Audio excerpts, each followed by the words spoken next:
오이사 조치 해제를 관계부처 검토 중이라고 답변했습니다. 근데 오이사 조치 해제 문제 주무부처 외교부입니까? 아닙니다. 근데 외교부 장관이 관계부처 주무부처인 통일부에서도 이런 발언을 아직 안 했는데 그렇게 함부로 이런 발언을 해도 됩니까? 예, 주무부처로서는 주무부처의 그 중요 사안에 대해서 여러 가지 언론의 얘기도 있고 민원도 있고 해서 늘 검토하고 있을 것이라는 이해에서 검토하고 있을 말씀드렸습니다. 것이라는 그런 답변을 국정감사에서 함부로 발언해도 되겠느냐는 걸 질문하는 겁니다. 예, 제 말이 너무 앞섰어라면 죄송하다는 말씀드립니다. 이해찬 위원의 질의에 대한 답변과 정진석 위원의 질의에 대한 장관 답변이 왔다 갔다 하고 있어요. 또 지금 조금 전에 박병석 의원의 질의에 대해서도 또 답변이 또 이상한 또 다른 방향을 흐릅니다. 오이사 조치는 2010년 3월 26일에 발생한 북한의 천안함 폭침 사건에 대한 대응으로 우리 정부가 내놓은 강력한 대북 제재 조치입니다. 장관은 이 오이사 조치 해제 선행 조건을 무엇이라고 생각하고 있습니까? 네, 그것을 비롯해서 지금 국제사회의 제재가 있는 상황에서 검토를 할 것이 오이사 조치만 뿐이 아니라 국제사회 대북 제재의 틀도 다 감안해서 고려해 나가야 될 상황이라고 생각합니다. 북한은 지금까지 천안함 폭침에 대해서 사과는커녕 인정조차 하고 있다는 사실을 알고 있습니까? 예, 잘 인지하고 있습니다. 폭침을 주도한 김영철은 올해 4월 한국 기자단 앞에서 남측에서 천안함 폭침 주범이라는 사람이 바로 저 김영철입니다. 이렇게 너무나 참 억울하게 죽은 우리 장병 46명을 농담의 수단으로 삼았습니다. 이런 상황에서 우리 정부가 나서서 오이사 조치 해제를 검토하고 있다는 황당한 발언을 주무부처도 아닌 외교부 장관이 공개적으로 한 것인데 장관은 천안함 폭침 사건이 북한의 소행이 아니라고 생각합니까? 국방부의 조사 결과 북한 어뢰의 폭발로 인한 것이었다는 것이 우리 정부의 입장입니다.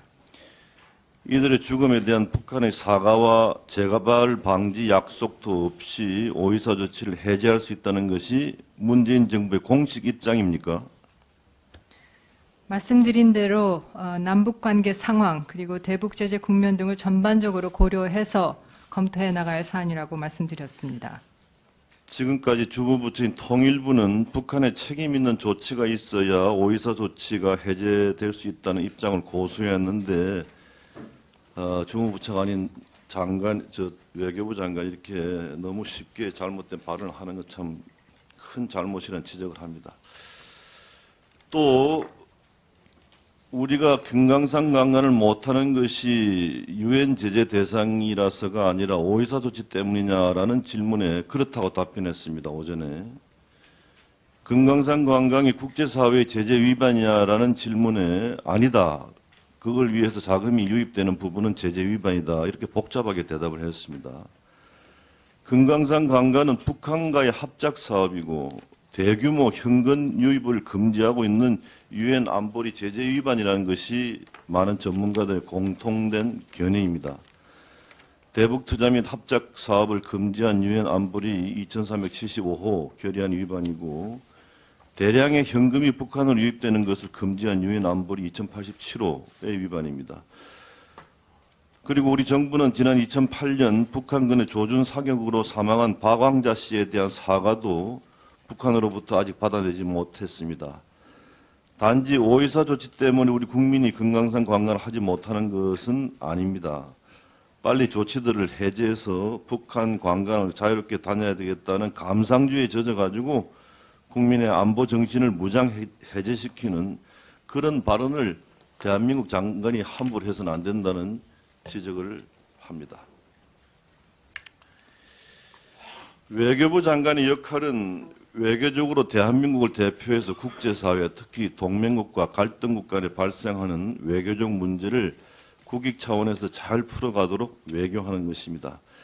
현재로서는 북핵 문제 해결을 위해서 동맹국인 미국 유엔 이에 관련 주변국과 외교적으로 조율을 잘하는 것이 가장 중요한 역할입니다. 북핵 문제는 지금 청와대 국가안보실, 국정원, 통일부에서 주도하고 있는데 다소 의욕이 넘쳐서 과속을 하고 있다고 생각됩니다. 이러한 상황에서 유엔, 특히 동맹국인 미국이 과속에 대한 문제를 제기했고 또 아까 장관 답변에서도 이것을 인정했습니다. 이럴 때 외교부 장관은 이들 나라에 우리 입장을 이해시키고 북핵 문제를 주도하는 우리 기관에게 국제 공조 상황이나 동맹국가의 보조 문제를 상기시키면서 과속을 진정시키는 역할을 하는 것이 외교부 장관의 본분이라고 생각을 합니다.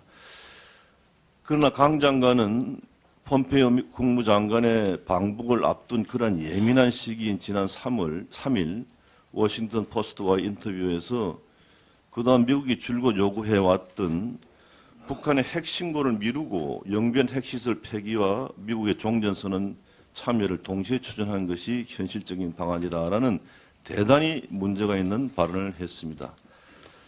북핵 비핵화 과정의 가장 핵심이고 1번 순서인 핵신고를 뒤로 미루자는 황당한 제안도 모자라서 굉장히 논란이 많은 종전선언 추진까지 대한민국 외부장관이 직접 언급하는 것을 보고 정말 귀를 의심했습니다. 모든 협상에는 히든 카드가 있기 마련인데 그 예민한 협상을 하러 가는 폼페이오 장관에게 미국의 전략과 전혀 다른 카드를 공개적으로 언급한 것은 협상의 상식에서 완전히 벗어난 도저히 이해하기 힘든 그런 발언이었습니다. 결론적으로 이것은 외교부 장관의 역할과 권한에 전혀 맞지 않는 완전히 잘못된 언행이었음을 지적합니다.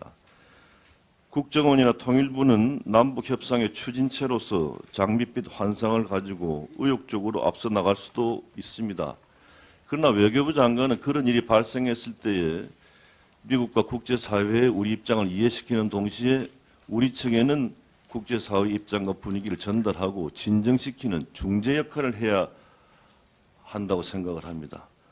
모두가 가속 페달을 밟고 있을 때에 대한민국의 외교부 장관은 국제 정세를 파악하고 협상 과속이 일어나지 않도록 브레이크를 밟는 역할을 해야 한다는 것입니다. 그런데 강경화 장관이 본인의 역할과 위치를 망각하고 오히려 미국에 대고 북한의 입장을 대변하는 상식이 벗어난 언행을 한 것에는 반드시 이유가 있을 것이다. 대체 왜 그런 발언을 했는가? 국제사회 관행을 잘하는 장관이 이 중요한 문제를 자발적으로 결정을 하지 않았다라고 생각이 되고 또 강 장관 이런 발언을 하고 난 직후에 청와대는 즉각 창의적이고 새로운 접근이다 이렇게 또 화답을 했습니다. 장관 스스로 이런 발언을 했습니까? 아니면 청와대와 조율 하에 이런 발언을 하게 된 것입니까? 네, 그 워싱턴 포스트 기자 인터뷰와 관련해서 다시 말씀드리자면 신고를 미루자, 연기하자, 딜레이하자는 얘기는 분명히 하지 않았음을 말씀드립니다. 그리고 그 발언 모든 내용이 한미 간의 긴밀한 공조 위에서 교감 위에서 한 말씀이라고 말씀드리고요. 장관은 아까도 자꾸 그렇게 왜곡된 보도다 이렇게 했는데 만약 그렇게 이 중요한 문제, 이 예민한 문제가 왜곡된 보도가 되었다면은 장관이 여기 나서가 즉각 여기에 대해서 해명하라고 부인을 했었어야 되는 거 아닙니까? 그런 적이 있습니까? 예, 그런 조치를 취하진 않았습니다만 왜 안 했습니까? 예, 제 인터뷰 전문이 공개된 그 인터넷, 워싱턴 포스트 인터넷에 가면은 인터뷰 전문이 게재가 되어 있습니다. 그 전문을 보면은 제가의 발언에 정확한 언어들이 나옵니다. 그래서 아니, 그렇다면 강 장관이 저도 처음에 그 보도를 보고 강경화 장관 이렇게 할 사람이 아닌데 이렇게 참 생각했는데 만약에 그렇게 왜곡된 보도가 나왔으면 즉각 여기에 대해서 해명하고 부인하고 성명서를 발표하고 했었어야 되는 거 아닙니까? 그건 안 하고 지금 이 며칠이 지난 지금 와가지고 국정감사의 의원들의 질문에 대해서 왜곡되었다 이렇게 대답해가지고 그렇게 무책임할 수가 있는 겁니까?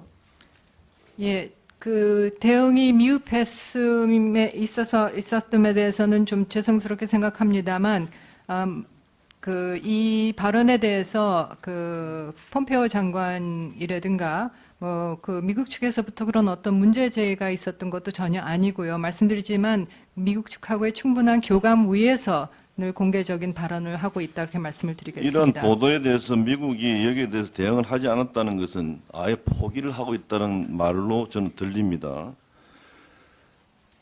외교부 장관이 미국의 전략과 다른 내용으로 외신과 공개 인터뷰를 해야 될 만큼 우리 정부와 미국 간에 대화 채널이 없는지, 그만큼 한미 관계가 악화되었다는 증거인지, 협상의 기본은 상대의 패를 보고 우리 패를 감추는 것입니다. 첨예한 협상 중에 히든 카드로 활용할 내용을 공개 발설하는 바람에 북한과 협상하러 가는 폼페이오 장관의 힘을 빼고 협상력을 약화시켰고, 이에 대해 미국은 화가 나서 오히려 대북 제재를 강화하는 그런 조치를 취했습니다. 중재자이자 창구 역할을 해야 할 우리나라의 외교장관이 오히려 협상을 방해한 결과가 되는 데 대해서 강 장관은 깊이 생각하시기 바랍니다. 예, 방해가 되었다고 생각하지 않습니다. 예, 수고했습니다. 자, 다음은 존경하는 박주선 의원.